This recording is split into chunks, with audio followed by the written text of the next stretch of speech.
នាយករដ្ឋមន្ត្រីថៃអនុទិនស្រែកសួរប្រជាជនថាបើគាត់បើកព្រំដែនជាមួយនឹងកម្ពុជាតើគាត់គួរស៊ីកណ្ដាប់ដៃឬមួយក៏ស៊ីបាតជើងប្រជាជនឆ្លើយថាសមនឹងស៊ីបាតជើងបងប្អូនអ្នកគ្នានៅពេលដែលនាយករដ្ឋមន្ត្រីថៃអនុទិនដែលទៅនឹងជាប់ឆ្នោតថ្មីដែលមានអាយុកាលត្រឹមតែ4ខែនេះបានចុះទៅឯព្រំដែននៅឯខាងខេត្តសរិនហ្នឹងហើយគាត់ក៏បានជួបជាមួយនឹងប្រជាជនហើយក៏បានសួរនាំពាក់ព័ន្ធជាមួយនឹងបញ្ហាផ្សេងៗនៅក្នុងនោះគាត់ក៏បានចោទជាសំណួរសួរទៅប្រជាជនថាតើចង់ឲ្យគាត់បើកព្រំដែនដែរឬទេបាទហើយពេលនោះគឺជាការបើកឲ្យបញ្ចេញមតិប៉ុន្តែនៅក្នុងនោះគឺមានការហាក់បីដូចជានិយាយពាក្យគម្រាមដោយប្រយោលបងប្អូនអ្នកគ្នាដោយគាត់និយាយថាបើអ្នកណាលើកដៃឲ្យបើកព្រំដែនអ្នកនឹងត្រូវគេវាយឲ្យស្លាប់អីចឹងទៅហើយគាត់ក៏បានសួរសំណួរថាបើសិនជាគាត់បើកព្រំដែនតើគាត់គួរតែស៊ីកណ្ដាប់ដៃឬមួយក៏ស៊ីស្បែកជើងស៊ីបាតជើងហើយនៅក្នុងនោះប្រជាជនក៏បានឆ្លើយថាស៊ីបាតជើងបាទដោយសារតែនេះគឺជាពាក្យស្របដែលគាត់និយាយទៅណាបាទនៅក្នុងនោះគឺគាត់គម្រាមដោយប្រយោលបងប្អូននេះបើតាមកាសែតខៅសតលោកគាត់ចុះផ្សាយអំពីសម្ដីរបស់នាយករដ្ឋមន្ត្រីដែលគាត់បានចុះទៅផ្សាយអញ្ចឹងបន្ទាប់អំពីគាត់បានកោះប្រជុំ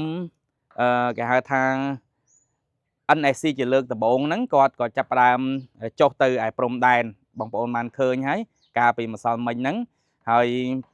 មូលហេតុដែលគាត់ចាប់ផ្ដើមកោះប្រជុំរដ្ឋមន្ត្រីគាត់ជាលើកដំបូងគឺដោយសារតែរបាយការណ៍និយាយពាក់ព័ន្ធអំពីកងទ័ពចិនដែលបញ្ជូនអាវុធមកខាងកម្ពុជាហ្នឹងអញ្ចឹងឥឡូវខ្ញុំចង់និយាយពាក់ព័ន្ធជាមួយនឹងព្រំដែនបន្តិចការនិយាយនេះប្រហែលជាគាត់ចង់សំដៅដល់នាយករដ្ឋមន្ត្រីប្រធានព្រឹទ្ធសភារបស់យើងរបស់គឺសម្ដេចហ៊ុនសែនក៏លោកធ្លាប់មានប្រសាសន៍ដែរថាខាងកម្ពុជាគឺមិនដែលសុំខាងភាគីថៃនឹងបើកព្រំដែនទេគឺកូនសោគឺនៅឯខាងថៃទេព្រោះថាថៃគឺជាអ្នកបិទថៃគួរតែបើកខ្លួនឯងទៅហើយបើសិនជាបើកសម្រាប់ចិត្តច្បាស់លាស់ហើយយ៉ាងយូរ5ម៉ោងគឺថាកម្ពុជានឹងបើកហើយសម្ដេចក៏មានប្រសាសន៍ថាมันមានផលប៉ះពាល់អីទេរាល់ថ្ងៃហ្នឹងបើសិនជាថៃចង់បិទ100ឆ្នាំទៀតក៏មានផលប៉ះពាល់អីដល់កម្ពុជាទេហើយសម្ដេចក៏មានបានន័យថាសម្ដេចក៏អរគុណដល់ភាគីថៃដែរនៅពេលដែលបិទព្រំដែននេះគឺថាប្រជាជនទាំងអស់គឺចាប់ផ្ដើមមានគំនិតស្នេហាជាតិហើយងាកមកប្រើនៅរបស់របរផលិតផលផ្សេងដែលជារបស់ខ្មែរដែលជារបស់ក្នុងស្រុកអញ្ចឹងហើយគឺថាប្រជាកសិករឬក៏អ្នកផលិតសម្ភារៈផ្សេងនៅក្នុងស្រុកនោះគឺចាប់ផ្ដើមពង្រឹងសមត្ថភាពចាប់ផ្ដើមពង្រីកទីផ្សារនៅក្នុងស្រុកធ្វើឲ្យគេហៅថារបស់នៅក្នុងស្រុកហ្នឹងគឺចាប់ផ្ដើមពេញនិយមឡើងហើយអធិបរណាហ្នឹងគឺមិនមានការកើនឡើងទេបាទនេះគឺជាប្រសាសន៍របស់សម្ដេចកន្លងមកអនុទិនហ្នឹងក៏គាត់ធ្លាប់ប្រាប់ដែរថាការបើកព្រំដែនហ្នឹងគឺមិនទាន់មានការចរចាអីទេប៉ុន្តែការបើកព្រំដែននេះមិនព្រំដែនមិនអាចបិទរហូតទេបាទព្រោះថាធម្មតាបើសិនជាយើងចង់បន្ធូរបន្ថយស្ថានភាពគឺមានការបើកព្រំដែនមានអីចរចាអញ្ចឹងទៅប៉ុន្តែរឿងអនុទិននេះគឺខ្ញុំបានដឹងតាំងពីដំបូងហើយខ្ញុំធ្លាប់វិភាគប្រាប់បងប្អូនអ្នកគ្នាដែរថាគាត់គឺជានាយករដ្ឋមន្ត្រីដែលថ្មីហើយក៏មានអាយុកាលតិចតែប៉ុណ្ណោះដូច្នេះហើយគាត់មិនអាចទៅធ្វើរឿងអីដែលមិនគួរគប្បីទេសម្រាប់ប្រឆាំងជាមួយនឹងប្រជាជនទេព្រោះថាប្រជាជនឥឡូវហ្នឹងគឺកំពុងតែផុសផលពាក់ព័ន្ធជាមួយនឹងកម្ពុជាហ្នឹងហើយបើសិនជាគាត់ហ៊ានតែធ្វើមិនស្រួលហ្នឹងនៅពេលដែលបញ្ចប់អាណត្តិ4ខែរបស់គាត់ហ្នឹងគឺគាត់នឹងមិនបានជាប់ឆ្នោតទេអញ្ចឹងចង់មិនចង់ប្រហែលខែនេះគឺគាត់ត្រូវតែធ្វើមិនតាក់ទាញប្រជាប្រិយភាពឲ្យបានច្រើនហើយសំណុំរឿងដែលខ្លាំងជាងគេគឺប៉ះពាល់ជាមួយនឹងកម្ពុជាហ្នឹងហើយបាទអញ្ចឹងគាត់ធ្វើយ៉ាងណាត្រូវតែ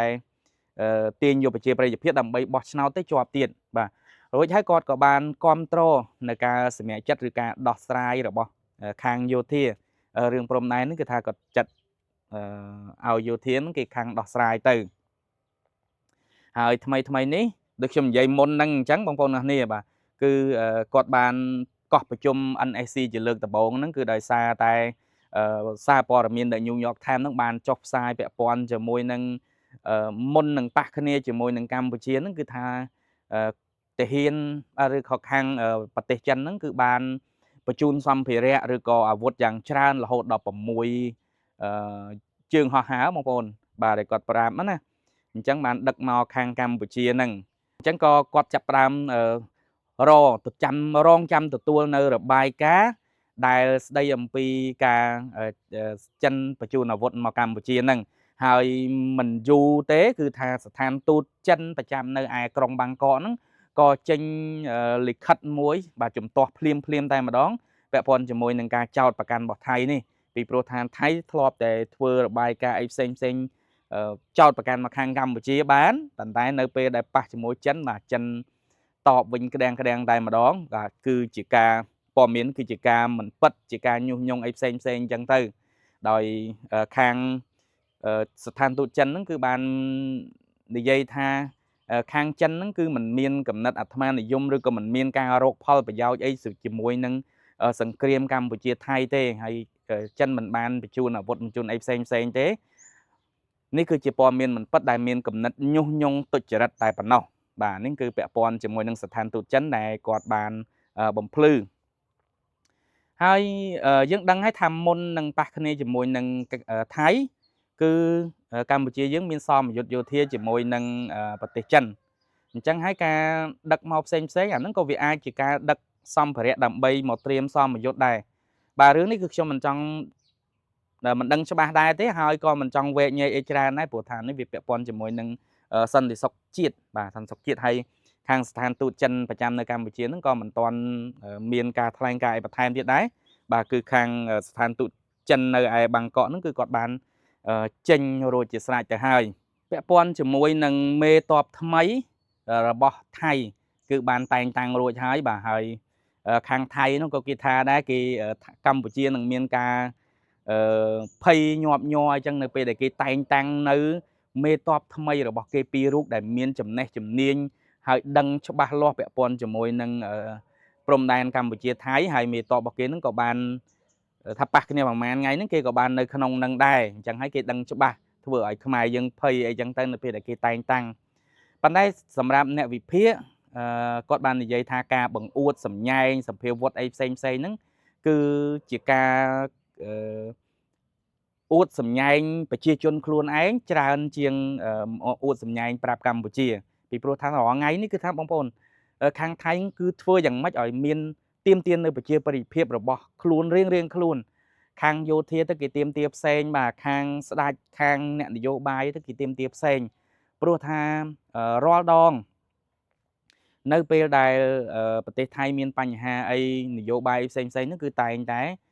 ចាប់ផ្ដើមបង្កើនបញ្ហាផ្សេងមកខាងព្រំដែនយើងជារឿយបាទបងប្អូនធ្លាប់ឃើញហើយឲ្យតែមានបញ្ហាអីហ្នឹងគឺថាគេបង្វែរមកខាងកម្ពុជាយើងហ្នឹងហើយឥឡូវនេះគឺកំពុងតែទៀមជាប្រជាប្រិយភាពរៀងខ្លួនដែលនៅទីនហ្នឹងគឺគាត់មិនហ៊ានធ្វើអីឲ្យប៉ះពាល់អារម្មណ៍របស់ប្រជាជនទេព្រោះថាគាត់ខ្លាចដោះស្រាយបោះឆ្នោតទៅនឹងធ្លាក់បាទហ្នឹងហើយយើងក៏លេចទៅមើលគាត់អួតថាពីការភ័យញាប់ញ័រនៅពេលដែលគេតែងតាំងមេតបថ្មីអីនិយាយមែនតើទៅកម្ពុជាដូចជាមិនដែលនឹងភ័យឬក៏ព្រួយបារម្ភអីជាមួយនឹងការតែងតាំងទាំងអស់ហ្នឹងទេបាទគឺគាត់ខ្លួនឯងវិញទេដែលភ័យនោះ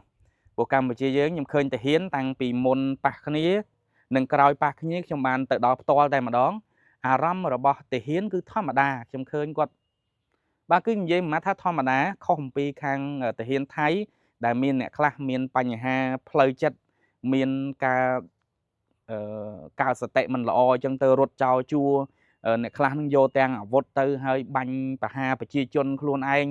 បាទបងប្អូនឃើញហើយព័ត៌មានមុនកសែតថៃក៏បានចុះហើយខ្ញុំក៏បានផ្សាយពាក់ព័ន្ធជាមួយនឹងរឿងហ្នឹងដែរអានេះពាក់ព័ន្ធជាមួយនឹងការភ័យឬអត់ហ្នឹងគឺខ្ញុំគិតថាខាងថៃវិញទេដែលភ័យបាទពេលចប់បាញ់គ្នាភ្លាមគឺតាហ៊ានខ្លះប៉ះពាល់សតិអារម្មណ៍ហើយមានគ្រូពេទ្យអីចុះទៅពិនិត្យអីដល់ទីតាំងអញ្ចឹងទៅអញ្ចឹងព័ត៌មាននេះគឺសង្ខេបប៉ុណ្ណឹងតែប៉ុណ្ណោះខ្ញុំចង់និយាយពាក់ព័ន្ធជាមួយនឹងបញ្ហាព្រំដែនសង្ខេបទេបងប្អូនទាំងអស់នេះវីដេអូខ្ញុំមិនធ្វើវែងទេហើយខ្ញុំបិទបញ្ចប់ប៉ុណ្ណឹងទៅចុះអរគុណច្រើនពុកម៉ែបងប្អូនសម្រាប់ការតាមដានទស្សនាវីដេអូពីដើមដល់ចប់បើមានអ្វីថ្មីទៀតខ្ញុំនឹងធ្វើការបកស្រាយបង្ហាញពុកម៉ែបងប្អូនបន្តទៀតបាទអរគុណច្រើនជំរាបលា